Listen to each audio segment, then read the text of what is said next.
Hello everyone, this is Keith and welcome to the Solo Gamers Club. Tonight's video will be the second episode of my playthrough of Fire in the Sky, The Great Pacific War, 1941 to 1945. In the first video, I introduced the viewers to some custom player aids that I designed especially for this series. We examined the scenario, optional, and user-created rules that I'll be using throughout this series as well, and analyzed the initial movements of Japan and the Allied reactions. If you're interested in obtaining copies of the custom player aids for yourself, you can find them in the Files section for Fire in the Sky over at the Board Game Geek website.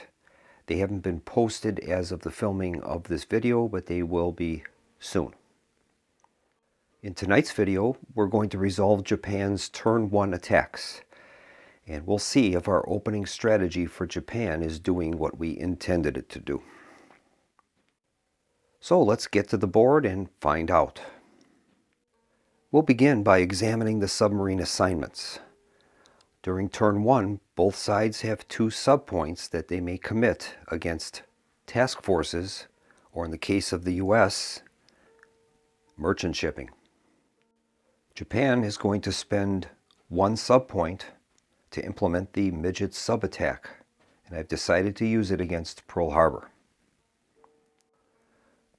The second attack will be applied against the U.S. reaction force currently at Ellis Island. The U.S. has two choices for the use of its subs. They can use them tactically against task forces or strategically against Japanese merchant shipping.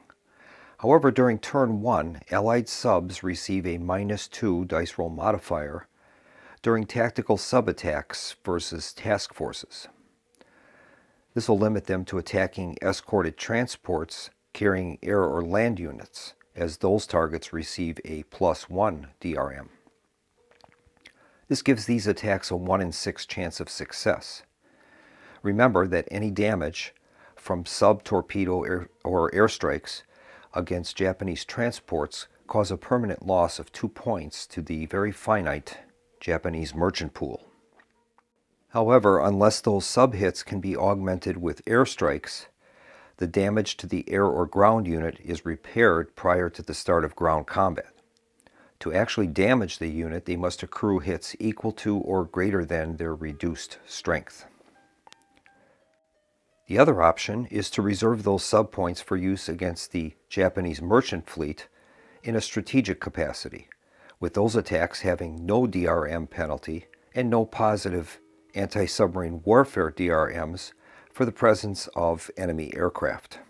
So in this case, it would be in the Allies' best interest to reserve those subpoints for use against Japanese merchant targets. We'll begin by resolving the special midget sub-attack against Pearl Harbor. It's interesting to note that Captain Minoru Genda, one of the primary tactical planners of the Pearl Harbor strike, was adamantly opposed to the use of midget subs for this operation, as he reasoned that their discovery could jeopardize Japan's most crucial element of the plan: surprise. And this actually came to pass. Prior to the attack, the destroyer USS Ward spotted the periscope of one of the midget subs inside the harbor's defensive zone, and it struck the vessel through its conning tower with a round from one of its 4-inch guns, sinking the vessel. This encounter was reported, but no action was taken.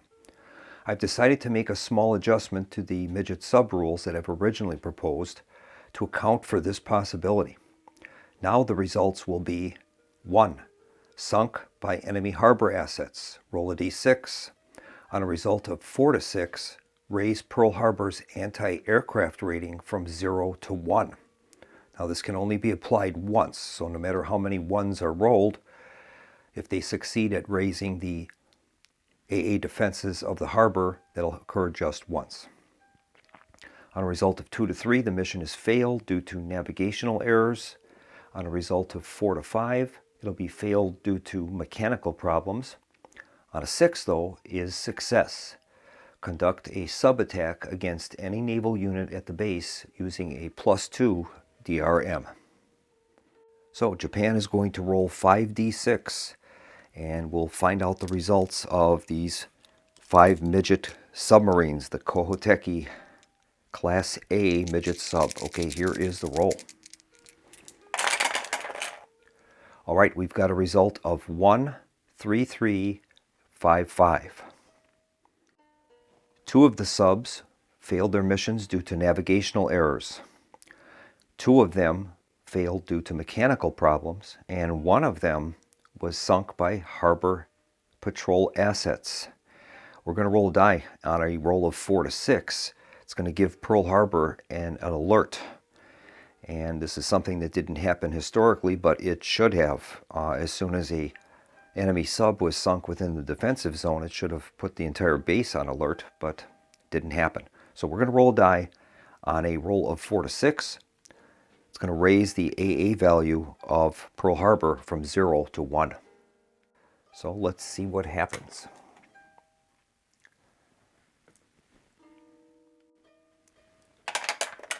The result is a 2, so it'll be historical.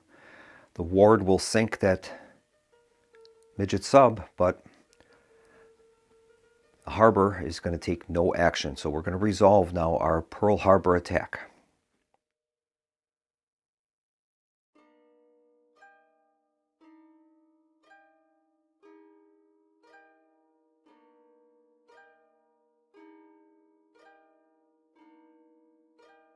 So we'll transfer all of the Japanese units and American units at Pearl Harbor to the battle board, and we're going to resolve the Pearl Harbor attack, the Day of Infamy. So we've set up our forces on the battle board. Our next step is to account for all of our air points. Japan has a total of 11 air points, of which 7 of them are elite pilots. So we're going to mark Japan with 11 air points. The United States has 4 factors of land-based aircraft, and we'll mark them with 4.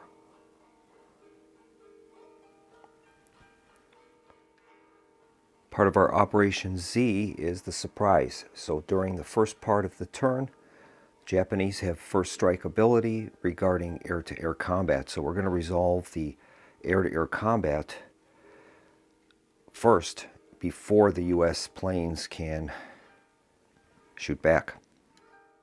So Japan will be rolling a total of 7 red dice, which are going to account for their elite pilots, and 4 white dice, which will be their standard carrier pilots. During the first turn, Japan has a +1 DRM during turn 1, which is the surprise element of the attack. They're also going to gain a +1 for Japan's elite pilots. So the red dice will be gaining a +2, the white will be getting a +1, and hits will be scored on a result of 5 or 6. So let's make the roll and see how well we do it, neutralizing the U.S. response on the ground.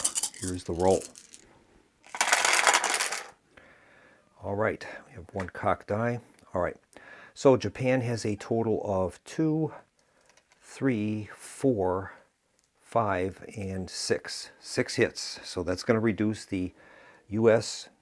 air power down to 0. Now that doesn't destroy their aircraft formations. These are considered to be air fleets, so they have to be attacked by airstrikes to really get rid of them. This is just neutralizing their ability to interfere with the battle at hand for the moment, but the permanent destruction of the units will occur when we make our ground attacks. Now Japan is going to target their strike aircraft, attacking the planes on the ground and the ships at anchor on Battleship Row. Normally we would be conducting anti-aircraft rolls, but during turn 1 and the surprise, all Allied bases have an A rating of 0. So Japan has 7 elite pilot squadrons and 4 standard, and we're going to assign those to the actions at hand. As there are no Allied planes available, Japan has air supremacy. Japan has assigned 4 of their elite squadrons to attack the U.S. aircraft on the ground. The remaining 7 squadrons, 3 Elite and 4 Standard are going to attack ships at anchor. I've lined up the U.S. fleet, and that will be our battleship row, and we'll make our assignments of these aircraft on the targets at anchor.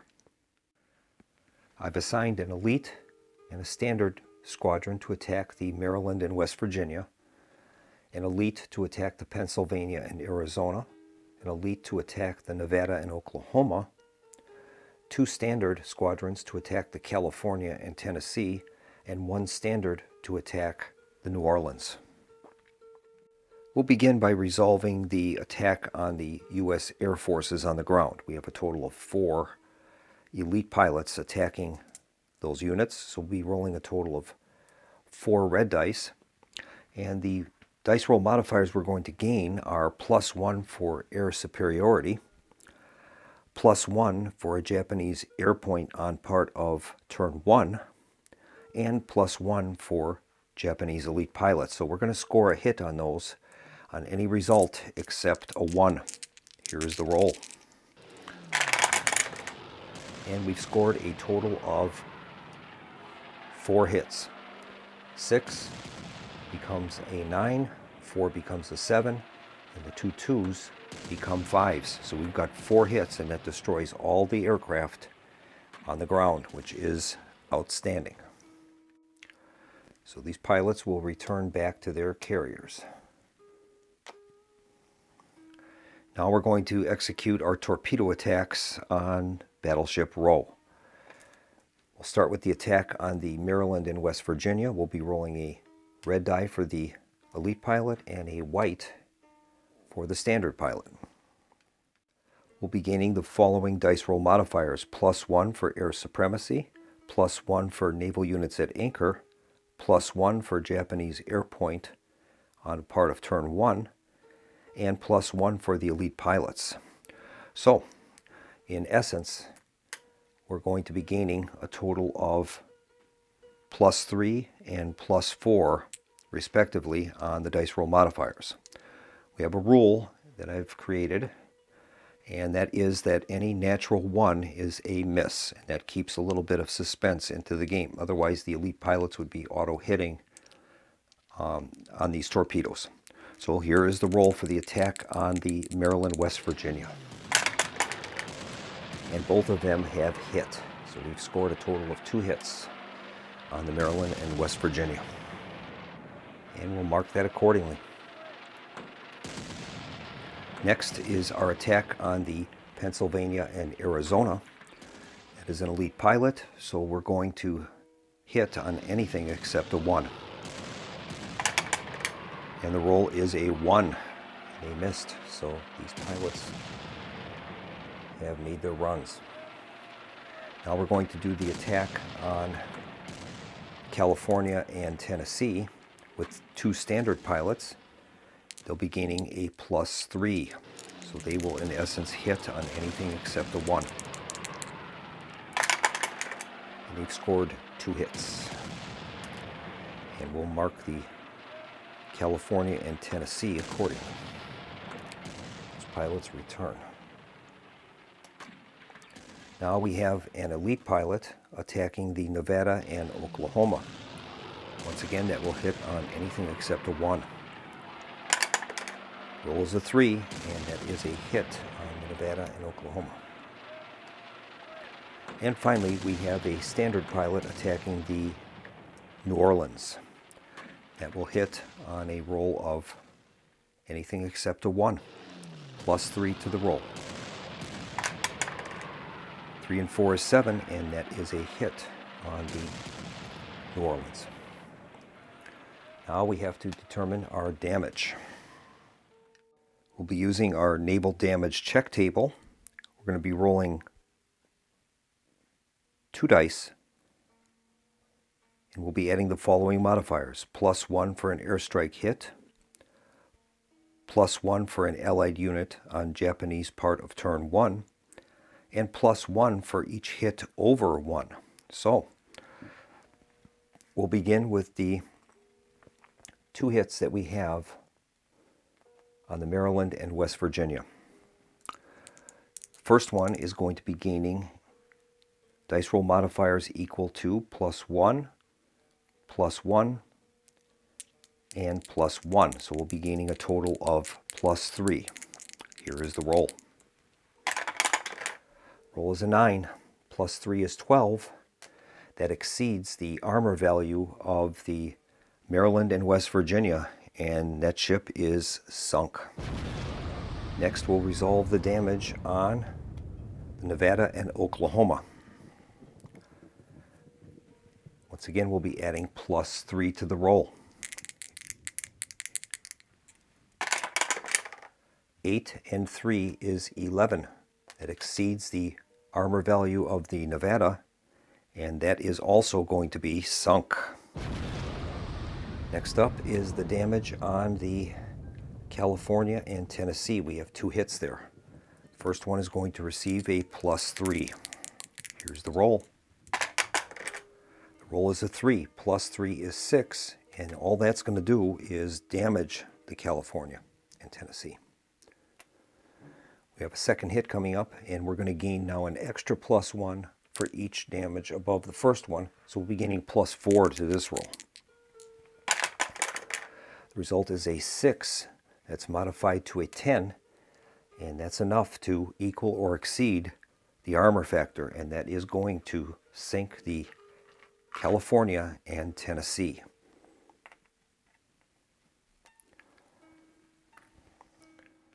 And we've got one more damage point to resolve, and that's the hit on the New Orleans. We'll be gaining +3 for the modifiers on this roll. Roll is a 10. +3 is 13, and that is going to sink the New Orleans, rather. And that is our Pearl Harbor attack. So in our version of the Pearl Harbor attack, we have done better than historical. We have managed to sink a total of 6 battleships and a heavy cruiser. The Pennsylvania and Arizona are undamaged, along with the Omaha, Benson, and a Benson-class destroyer. The units will be replaced onto the map from the battle board, and we'll move on to resolving our next combat. So the remnants of the U.S. Pacific Fleet are placed back into Pearl Harbor, and the Kido Butai is placed back onto the map. And that attack is done. We'll move on to our sub-attack in Ellis Island.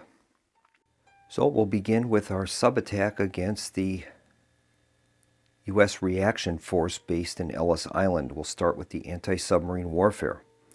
U.S. has 2 destroyer units in that task force, and they're going to be gaining +1 for land-based air or carrier-based air in the hex. So we'll be making the roll, and the Americans will have a +1 to the results. And they've rolled a 1 and a 5. That'll become a 6, and that's enough to dissuade the tactical subs from launching any torpedoes on that task force. The task force will be reassembled and placed into Ellis.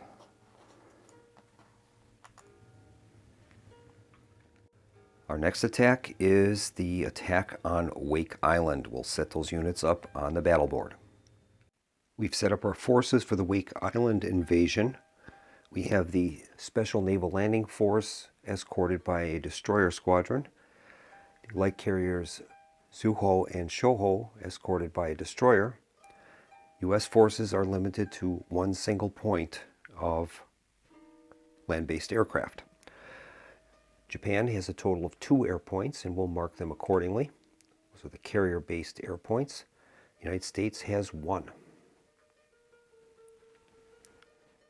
And once again, as a part of turn 1 in our surprise, Japan gets to do their air combat first. Normally it's simultaneous, but not during turn 1. So we're going to roll 2 dice for the Japanese air points, and we're going to have a hit on the U.S. air points on a result of 5 or 6. Japan is going to gain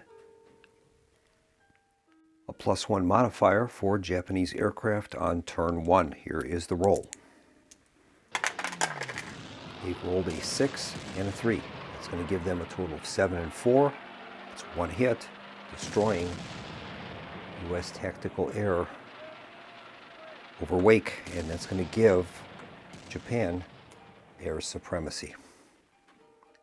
Japan has 2 squadrons aboard the Zuho and Shoho, and they're going to use both of those to attack the ground-based aircraft of the U.S. on Wake. Japan will be gaining +1 for air supremacy and +1 for a Japanese air point on turn 1. So here is our rolls. +2 to the die. And we've rolled 1 hit. That's a 3 + 2 is 5, and that's sufficient to take out the aircraft on Wake Island. Japan is going to move their destroyer squadron into the sea control box, taking control of the sea around Wake, and the Special Naval Landing Force is going to land and occupy Wake Island. That is going to earn them an occupied base marker. So the Japanese units have been placed back at Wake, and we'll continue on with our invasion of the Gilbert Islands. The Gilberts is an unopposed landing, so we're not even going to put that on the battle board. The destroyers would move to the sea control box. The Nankai Brigade will land and occupy Tarawa in the Gilbert Islands. And that's going to earn Japan an occupied base marker. We'll move on to the South Seas Fleet. Here we have 2 invasions, Rabaul and Leh. So once again, in Rabaul, the Fubuki-class destroyers will move into the sea control box. The Achiki Brigade will land, capturing Rabaul and earning the Japanese an occupied base marker. Same thing will occur with the 2nd Division landing in Leh. Kagero-class destroyers will move to the sea box, sea control. The 2nd Division lands in Leh, earning the Japanese an occupied base marker. We'll move on now to the Brunei invasion in Indonesia. This is also an unopposed landing, so we'll have the destroyers, Fubuki-class destroyers, will take control of the sea. The Kawaguchi Brigade will land in Brunei, earning the Japanese an occupied base marker and the capture of oil resources. And now we'll move on to our invasion of the Philippines. We'll place all these units on the battle board. We've placed all the forces from Manila on the battle board, and we've placed the battle marker in Manila. We have the Japanese 14th Army under General Hama, a Furitaka-class heavy cruiser, and a Yugami-class destroyer, along with 8 land-based aircraft points from Formosa. General MacArthur has his 6th Army and 2 points of aircraft at Clark Field. Now the Japanese long-range aircraft are at half strength, so we're going to have a total of 4 Japanese air points, and the Americans will have 2 air points, and we're going to conduct our air-to-air combat. Once again, this resolution is not simultaneous like it normally would be because of the Japanese surprise attack. Japan will be rolling 4 dice for their air points, and they're going to gain a +1 for Japanese air point on turn 1. Here is the roll. Oh my goodness, an absolute disaster. Japan has scored no hits. Whoa, that is not good. So now the U.S. air points will strike back, and they're going to roll 2 dice, and they have no modifiers. So they're looking for 5s and 6s to damage Japanese air points. And they ended up with no hits. So we are going to have air superiority controlled by the Japanese 4-2, and we'll mark Japan with air superiority. Not what we wanted. All right, Japan has 4 air points. U.S. has 2. The player without air superiority has to assign their aircraft first, and they're obviously going to be targeting the Japanese transports.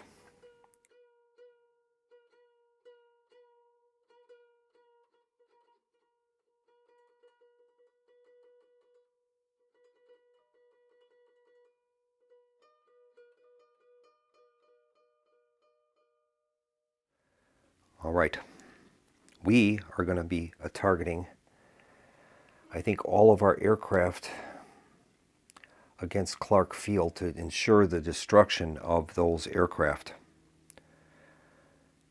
I think we will do it that way.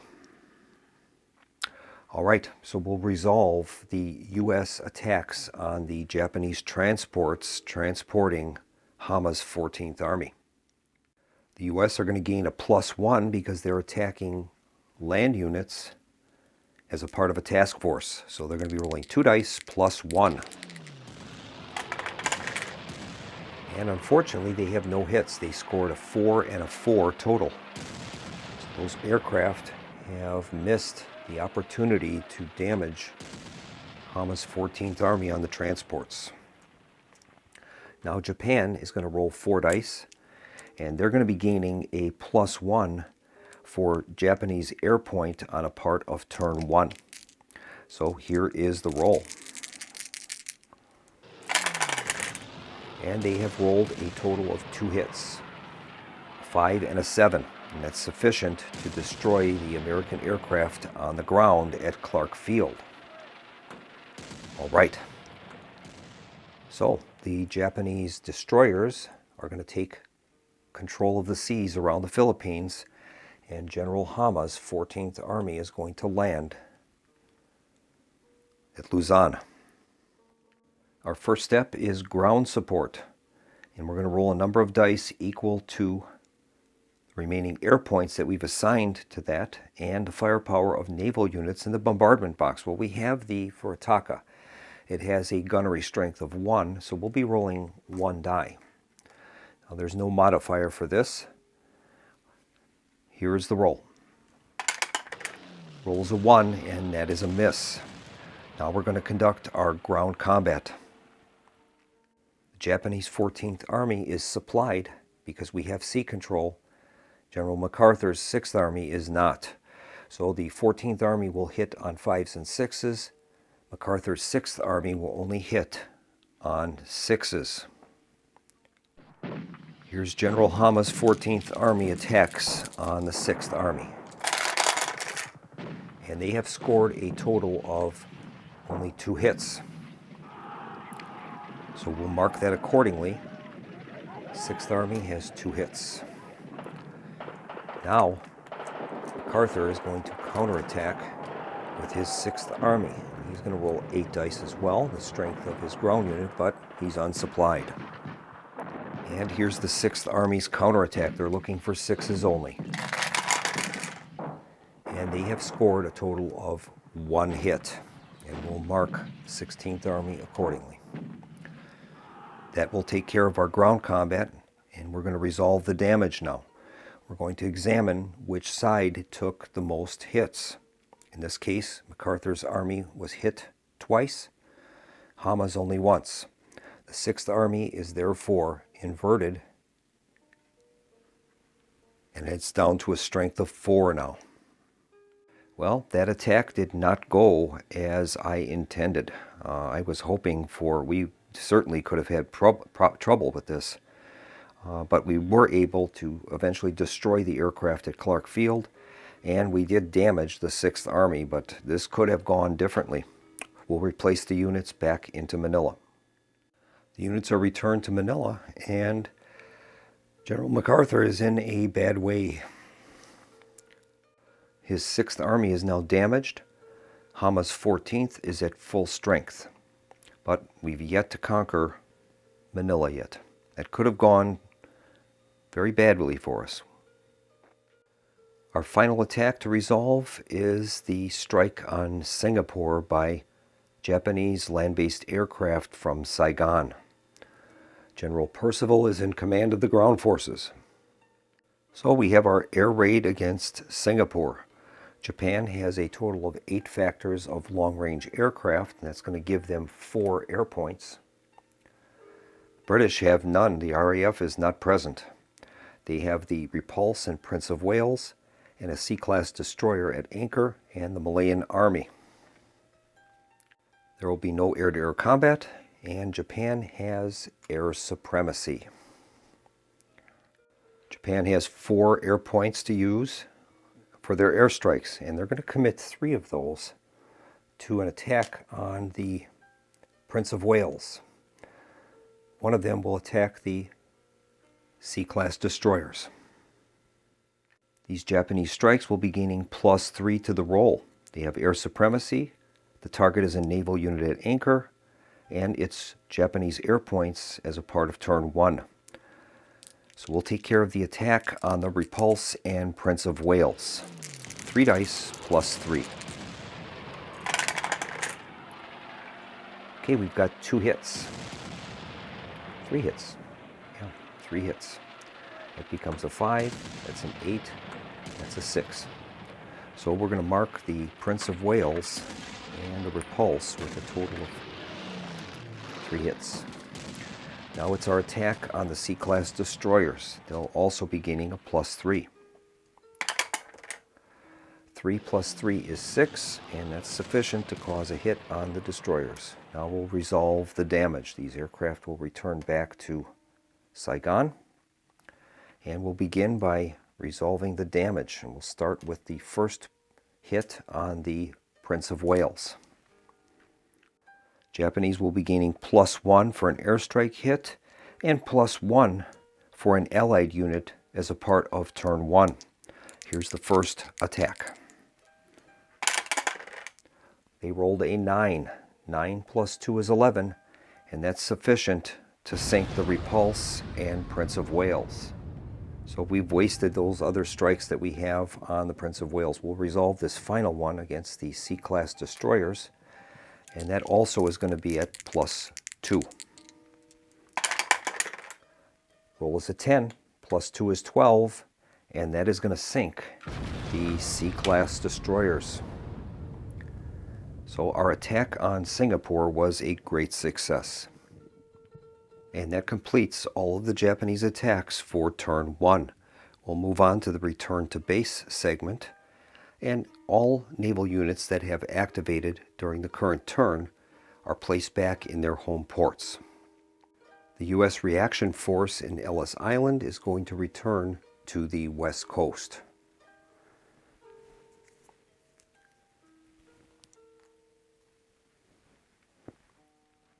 All of the Japanese forces are going to return to Kore. So all Japanese and Allied forces that activated have returned to their respective ports. Now the Japanese will move on to their second deployment. This is similar to the first deployment, except we can't utilize 1 hex movement. And any land or air units that used operational movement may not deploy again.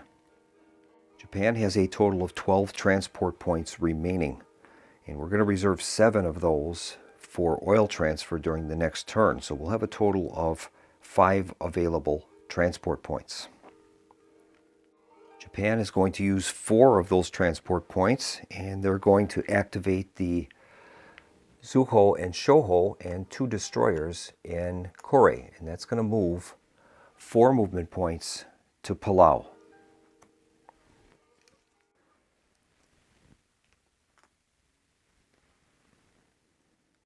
Japan's 5th point will be spent to transfer a destroyer from Kore, and it's going to move 4 spaces, 1, 2, 3, 4 to Hainan. Hainan's ability to house naval units is 8 points, and that's what we've got here. 4, 5, 6, 7, and 8.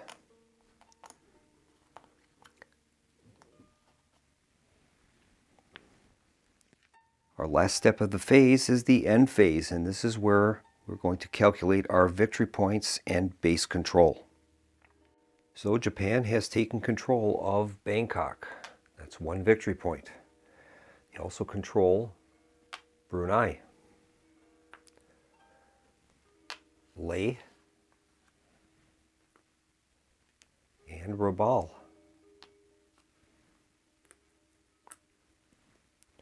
As well as the Gilberts,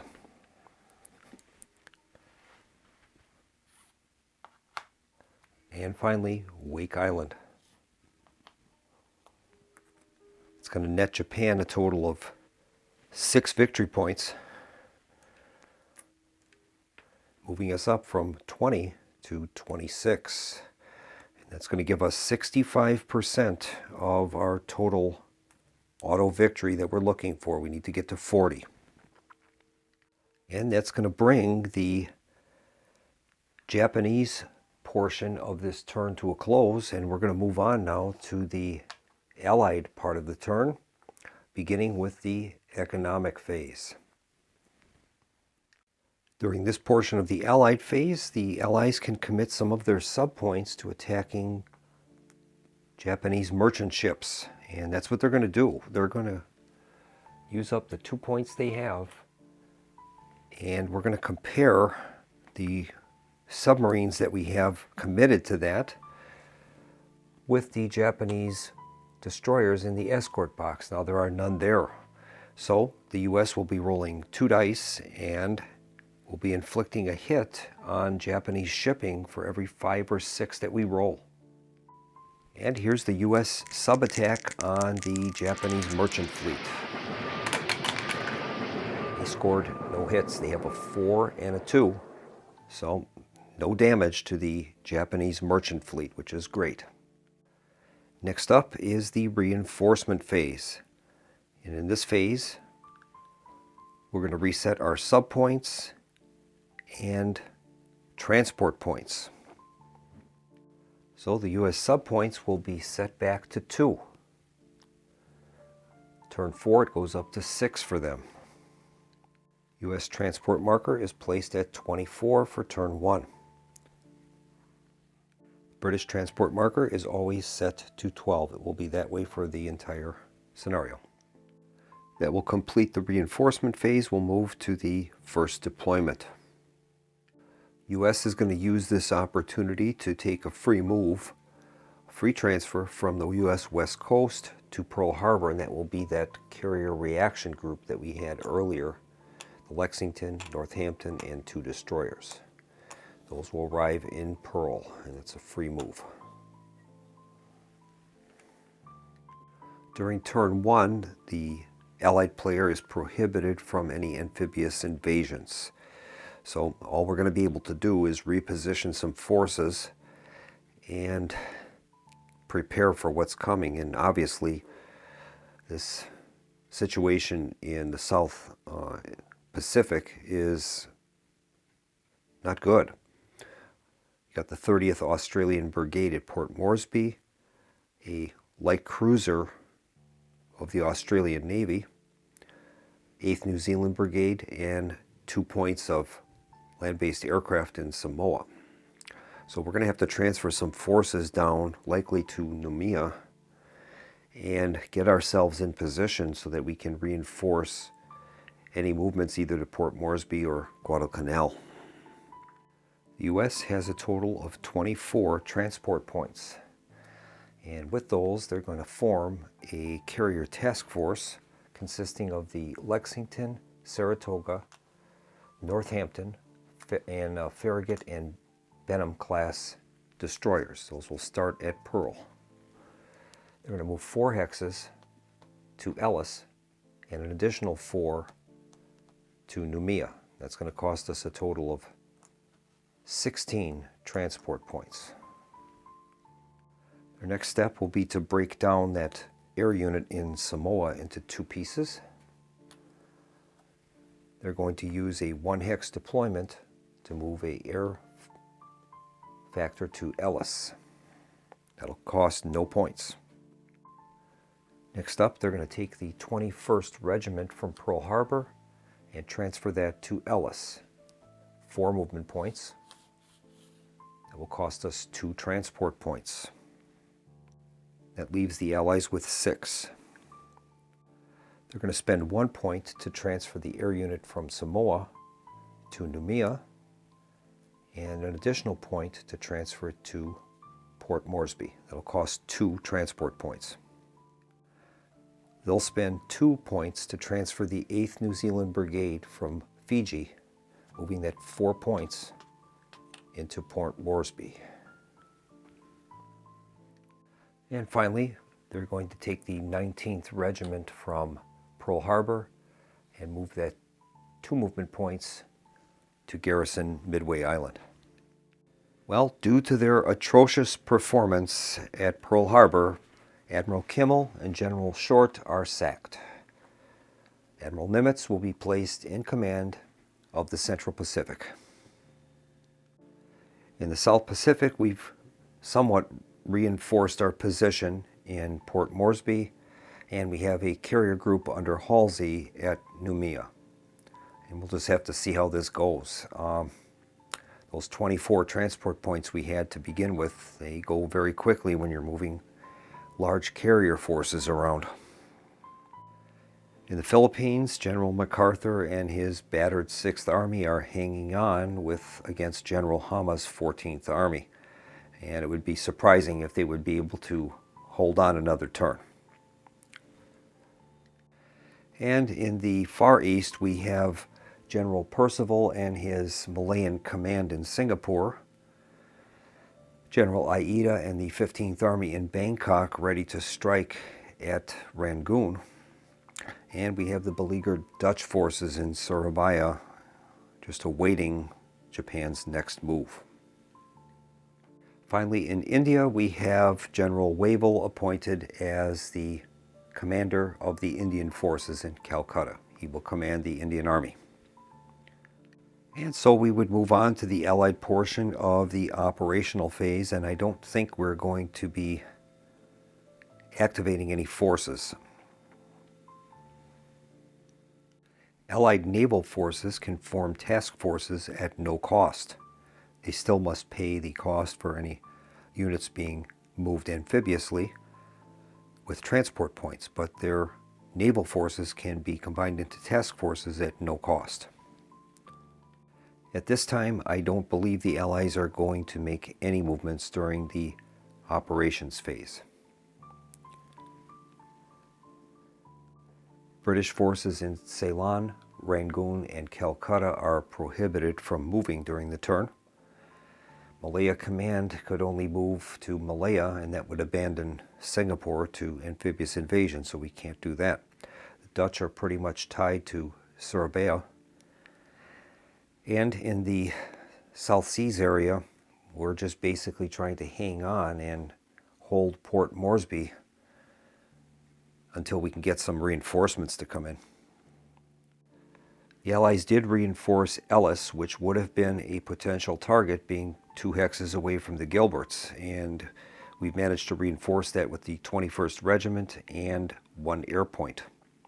And also we have garrisoned Midway as well. That would have been a potential target from the Special Naval Landing Forces in Wake. So at least we've done those things, and that's about all we can do for the moment. So there is no operational movement, reaction movement, air commitment, or combat. We would move on to the return to base phase. None of the naval forces have been activated, and we would go to second deployment. There'll be no second deployments. We have no transport points remaining. And finally, we'd move to the end phase. No bases changed hands during the Allied portion of the turn, and that is going to complete Turn 1, December 1941. So the game turn marker will flip from the Allied side to the Japanese side and advance to Turn 2, and that is January through March 1942. And that's going to bring this video to a close. I invite you to tune in again next time, where we'll continue on with the Japanese phase of Turn 2, and we'll see if they're able to continue in their steamrolling of the Pacific. Thanks so much for watching, and I hope to see you again next time at the Solo Gamers Club. In the meantime, I'm wishing everyone a pleasant evening. Good night.